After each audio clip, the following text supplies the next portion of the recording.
Hi everyone, it's Christy back from Retail Bliss with this week's vlog. This week I'm going to share with you 5 things that I really want to tell you if you're just starting an online store that I think are absolutely essential to know and to do. So definitely get your notebooks out, pen and pencil. These are also useful if you have an online store, maybe you're not in it full time and you want to take it to the next level.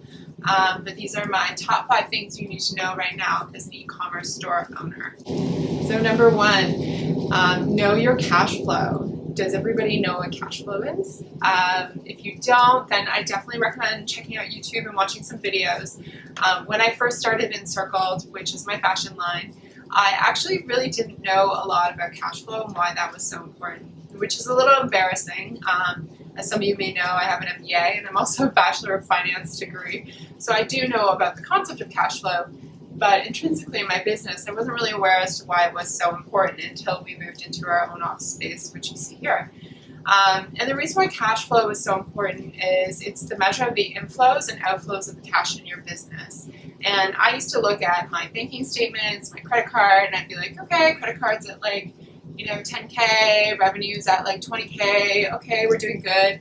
But that's not a true measure of profitability. Really, you want to be able to pay your bills, which is super important, and cover any upcoming or future expenses. So I'm going to link below to a cash flow template, which I found personally that I use to this day. It's from Shopify. It's super basic. It's in a Google Sheet. And all you basically do is go in at the beginning of the month and you put in your bank balance. So whatever that is at the top. And then it auto-calculates based on your forecasted expenses. I had to add a bunch of rows. But this is so important for a new business because number 1, you're going to be spending a lot of money on stuff, whether you're setting up an office or whether you're buying materials or web design and stuff like that. All that stuff costs money. And although it's not hitting your credit card today or your bank account today, it will eventually. And that is something you really need to balance out. So cash flow, cash flow, cash flow. Sorry, it's a boring topic, but it must be said. Number 2 is traffic. So I was watching this video series from by Regina the other day. She's like this superpreneur, infopreneur, blogger chick who has these awesome rich videos. I actually recommend checking her out by regina.com.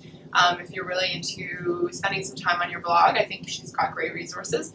But I was watching her and she was talking about teaching because I really want to get better at teaching you guys the information that you need to know. And she said start from the beginning, start from where you were like 3 years ago. So I'm trying to think back to that. It was a little while ago.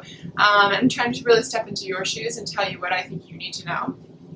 So full disclosure, when I started Encircled, we had hired a PR agency on retainer. They were very expensive. Basically what they were doing was providing some support and some pitching to press, which resulted in a few TV appearances, some newspaper mentions online and offline. So that was really my primary source of traffic. I was posting on my Facebook page. I don't even know if I was sending out a newsletter, which may surprise a few people because I'm really wholly to the newsletter right now. But I wasn't really focused on traffic building activities. I was super focused on just A, getting stuff done. I was working full time, so it was difficult. And B, just figuring out how I can save money and grow this business at the same time. Traffic is so important. And when I say traffic, I'm speaking about website traffic. So if you don't have Google Analytics installed on your e-commerce store right now, please pause this video, follow the link below as to how to install it for your shop, and do that now. Got it? Okay, good. So if you don't have that, Ecommerce, Shopify, Volusion, they all have built-in analytics, which are quite good. And you really want to have a look at your traffic daily. This is super important because without people coming to your shop, your online store, if you think of it as like a retail store, without people coming to your retail store, how could you actually make a sale? So when I sometimes talk to the clients about this, I want to know what their traffic is to their online store. And a lot of people come to me and they say, I'm not making enough revenue, I'm struggling with profitability. And I say, well, what's your daily traffic like? And sometimes I'll get anywhere from 5 visitors to 100 visitors a day. And if you think the average e-commerce conversion rate is about 2 to 4% on average for like a new store, I would say, at 1%, 100 visitors, that's one sale.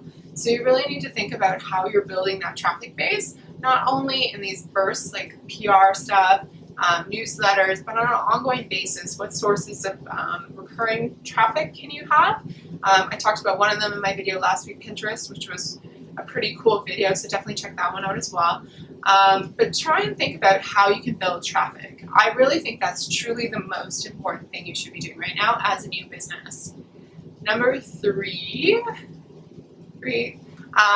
you're going to want to build your newsletter list. This comes as no surprise to some people who have read my blog and stuff like that, but I'm super into newsletters.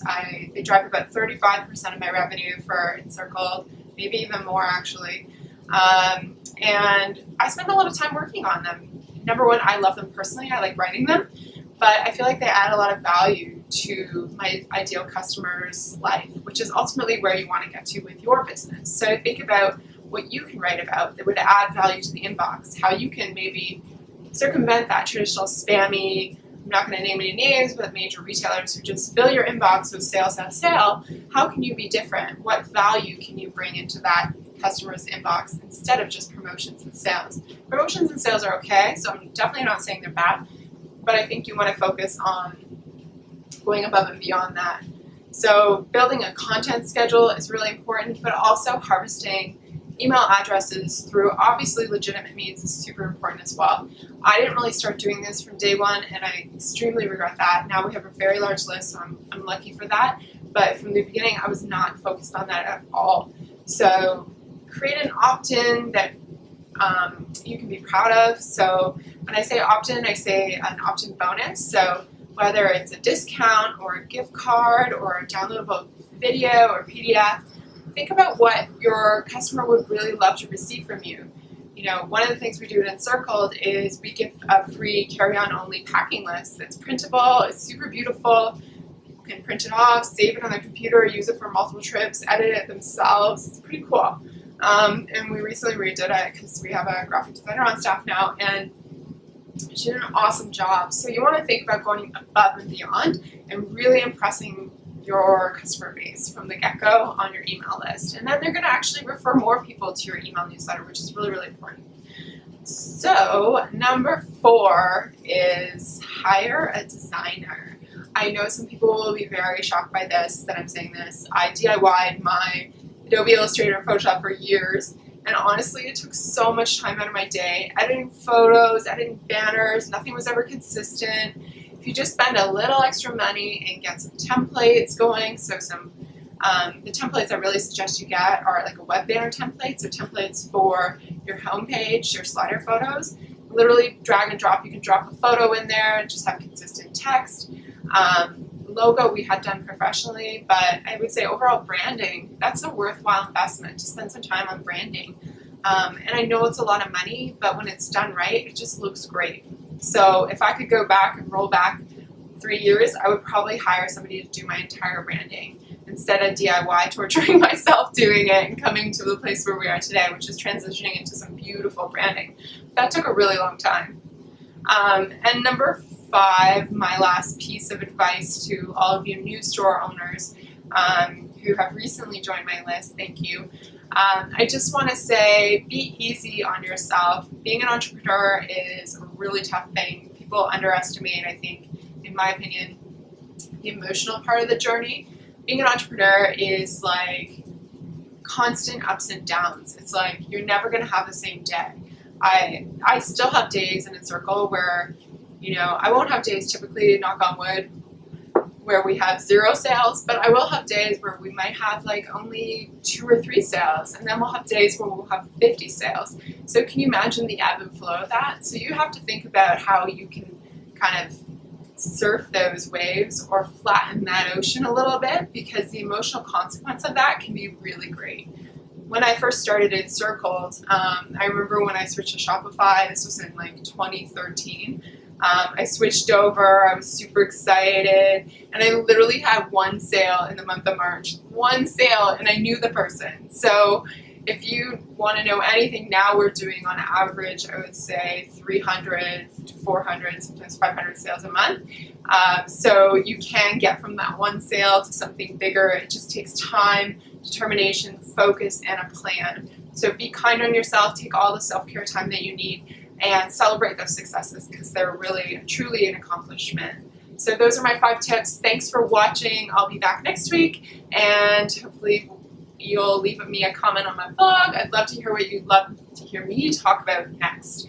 I kind of do these ad hoc, off the cuff. I used a script on the last one, but keep in mind I had a migraine headache, so I think I needed it. But from now on, I'm just going to keep them totally ad hoc. So send in your questions, hello@retailbliss.ca, and I'll answer one on an upcoming episode. Thanks so much, and have a great day. Bye.